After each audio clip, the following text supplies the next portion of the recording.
젊은 커플들이 요즘 결혼을 하면 이제 친정 처가 쪽이 가까운 쪽으로 이사를 많이 간다고 합니다.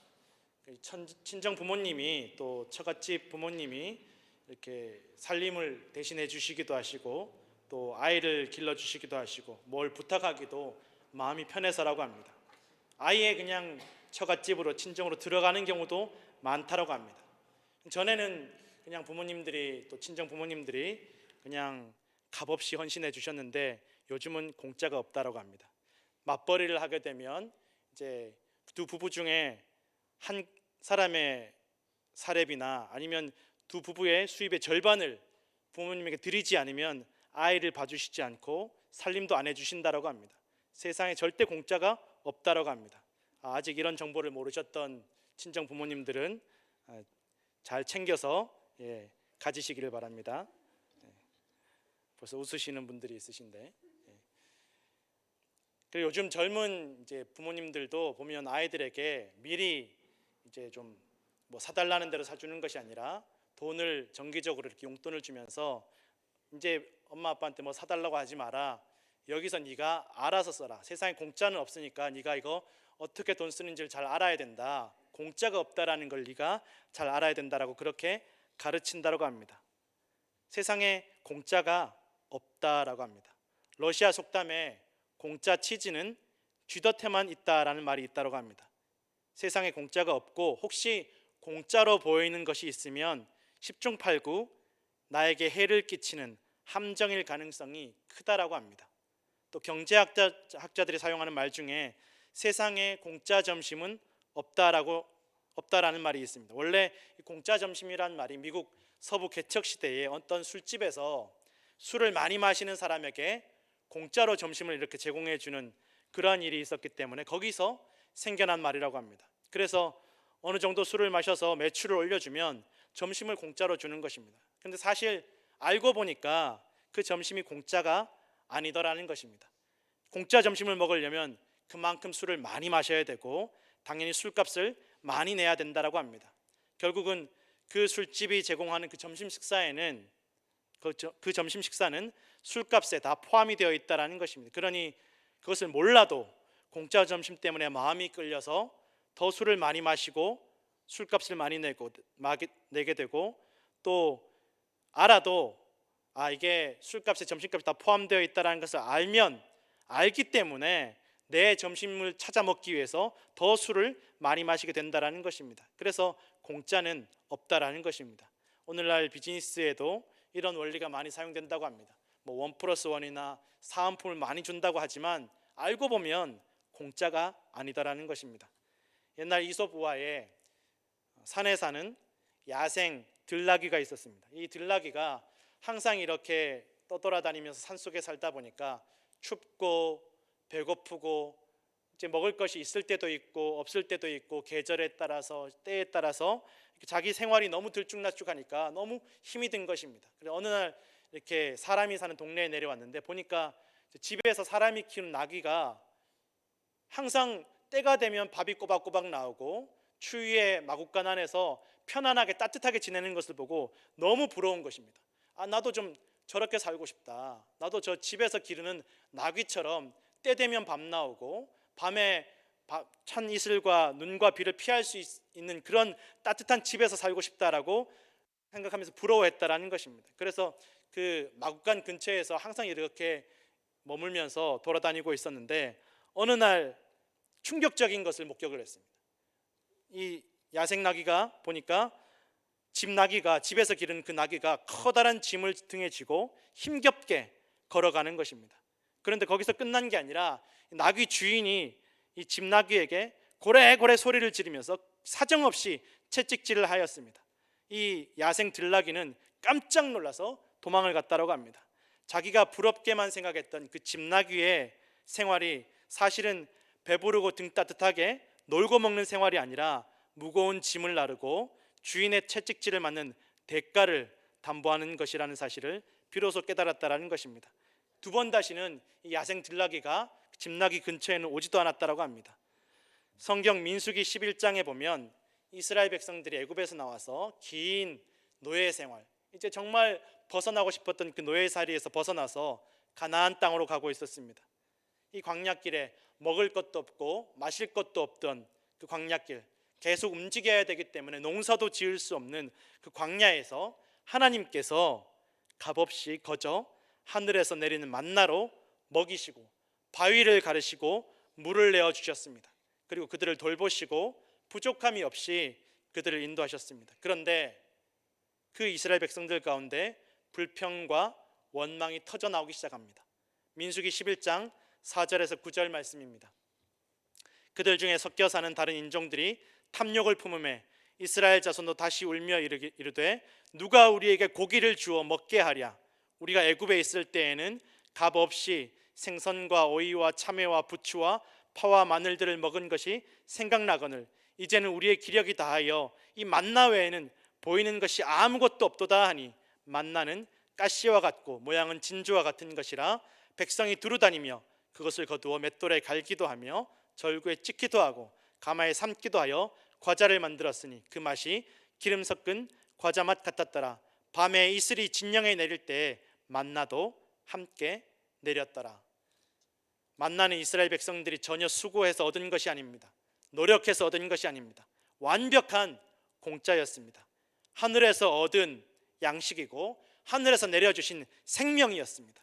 만나가 아니면 꼼짝없이 굶어 죽을 수밖에 없는 그 광야에서 수고하지도 농사를 짓지도 않은 상황에서 주시는 공짜 은혜였다라는 것입니다. 그럼에도 그들은 감사하기보다는 원망과 불평을 하였고 그 원망과 불평의 시작은 이스라엘 백성 중에 섞여 사는 다른 인종의 탐욕으로부터 시작되었습니다. 사실 이스라엘 백성들이 애굽에서 나올 때 수많은 다른 인종들이 같이 따라 나왔습니다. 그리고 이스라엘 백성들이 애굽에 사는 동안 수많은 다른 민족들이 이 유대인들에 들어오게 되었습니다. 그런데 그 중에 끝까지 섞이지 않은 무리들이 있었습니다. 섞여 살지만 그들의 믿음을, 이스라엘 백성들의 믿음을 공유하지 않았던 사람들이 있었습니다. 그저 하나님께서 애굽에 재앙을 내리시는데 보니까 저 이스라엘 백성들에게 재앙이 내리지 않으니까 나도 저 이스라엘 백성들에게 묻어가야 되겠다. 그렇게 섞여서 이스라엘 백성들과 함께 애굽을 나오게 되고 홍해를 건너게 되는 그런 기적도 경험하게 되었지만 그들의 철저한 목적이 욕심이었기 때문에, 현실적인 것이었기 때문에 그들은 불평이 터져 나오기 시작했다라는 것입니다. 욕심이 생기기 시작했다라는 것입니다. 그들의 목적은 철저하게 현실적인 욕심이었다라는 것입니다. 그런데 그 욕심이 이스라엘 백성들에게 퍼져나가기 시작했습니다. 전염병처럼, 코로나처럼 퍼져나가기 시작했습니다. 성도 여러분, 욕심은, 원망과 불평은 코로나보다 더 무섭게 우리가 살고 있는, 우리가 속해 있는 공동체 속으로 퍼져나갑니다. 내가 속해 있는 교회뿐만이 아니라 가정과 사회와 직장 속으로도 욕심과 불평과 원망은 순식간에 퍼져나갑니다. 이스라엘 백성들이 다 울며 불며 함께 원망하고 불평했다라고 성경에는 기록이 되어 있습니다. 이스라엘 백성들이 자신들이 어떻게 애굽에서 나오게 되었는지를 다 잊어버린 것입니다. 하나님께서 어떤 은혜로, 어떤 기적으로 그들을 이끌어내셨는지, 구원하셨는지를 다 잊어버렸습니다. 그 욕심 많은 사람들 때문에, 그 원망과 불평 때문에 그 모든 은혜를 다 잊어버렸다라는 것입니다. 이스라엘 백성들의 모습이 이솝 우화에 나오는 야생 들나귀와 똑같이 되어버린 것입니다. 잊어버립니다. 무엇이 더 중요한지, 무엇이 은혜였고 무엇이 공짜였는지를 다 잊어버렸습니다. 공짜가 없다라는 것을 잊어버리는 것입니다. 출애굽기 2장 23절에서 25절 말씀입니다. 여러 해 후에 애굽 왕은 죽었고 이스라엘 자손은 고된 노동으로 말미암아 탄식하며 부르짖으니 그 고된 노동으로 말미암아 부르짖는 소리가 하나님께 상달된지라. 하나님이 그들의 고통 소리를 들으시고 하나님이 아브라함과 이삭과 야곱에게 세운 그의 언약을 기억하사 하나님이 이스라엘 자손을 돌보셨고 하나님이 그들을 기억하셨더라. 그들이 애굽에 있을 때 고된 노동 때문에 탄식하며 부르짖었다라고 기록되어 있습니다. 탄식하며 부르짖었다는 말은 울고불고 떼굴떼굴 굴렀다라는 말입니다. 견딜 수 없어서 그들이 애굽에서 먹었던 그 공짜 음식들이 공짜가 아니었고 그들이 철저한 노동 때문에, 학대 때문에 먹었던 음식이었다라는 것입니다. 그것을 다 잊어버립니다. 은혜를 잊어버립니다. 그 고된 노동으로부터, 그 학대와 핍박으로부터 구원하여 주신 그 은혜를 다 잊어버리고 원망과 불평과 욕심에 젖어 들어갔다라는 것입니다. 성도 여러분, 하나님께서 우리에게 주시는 은혜와 구원은 값없이 거저 주시는 은혜입니다. 우리에게 대가로 무엇인가를 요구하시지 않습니다. 우리에게 고된 노동을 시키시지 않습니다. 요한계시록 21장 6절에서 7절 말씀입니다. 또 내게 말씀하시되 이루었도다. 나는 알파와 오메가요 처음과 마지막이라. 내가 생명수 샘물을 목마른 자에게 값없이 주리니 이기는 자는 이것들을 상속으로 받으리라. 나는 그의 하나님이 되고 그는 내 아들이 되리라. 우리가 받는 이 은혜가, 이 생명수가, 이 구원이 여러분 우리의 공로나 노력 때문에 주시는 것이 아니다라는 것입니다. 우리가 무엇을 잘해서, 무엇이 잘나서 하나님께서 우리에게 값없이 생명수 샘물을, 영원한 생명을 주십니까? 아담과 하와가 무엇을 잘해서 에덴 동산을 주시고 하나님의 형상으로 천지 만물을 다스리게 하셨습니까? 번성하는 축복을 주셨습니까? 아브라함이 무엇을 잘해서 부르셨습니까? 열국의 아비가 되게 하셨습니까? 축복을 주셨습니까? 성경에 나오는 예수님을 제외한 그 누구도 자기의 공로와 의로움으로 복받을 만한 사람, 은혜 받을 만한 사람, 구원받을 만한 사람은 단 한 명도 없었다라는 것입니다. 오늘날도 마찬가지입니다. 우리가 무엇이기에, 내가 무엇이기에 하나님께서 우리를 부르시고 돌보시고 구원해 주십니까? 우리는 하나님 앞에 철저하게 불순종하는 죄인들일 수밖에 없습니다. 우리가 아직 죄인일 때 주님께서 우리를 위해 죽으셨습니다. 우리의 구원을 위해서, 우리의 생명을 위해서 십자가를 지셨습니다. 여러분, 그렇습니다. 구원도 공짜가 아니었습니다. 다만 그 대가를 우리가 치르는 것이 아니라 우리를 사랑하시는 하나님께서 친히 사람의 몸을 입고 내려오신 예수 그리스도의 십자가와 죽음으로 대신 치르셨다라는 것입니다. 성도 여러분, 우리가 받은 은혜와 구원은 결코 공짜가 아닙니다. 로마서 5장 6절에서 8절입니다. 우리가 아직 연약할 때에 기약대로 그리스도께서 경건하지 않은 자를 위하여 죽으셨도다. 의인을 위하여 죽는 자가 쉽지 않고 선인을 위하여 용감히 죽는 자가 혹 있거니와 우리가 아직 죄인 되었을 때에 그리스도께서 우리를 위하여 죽으심으로 하나님께서 우리에 대한 자기의 사랑을 확증하셨느니라.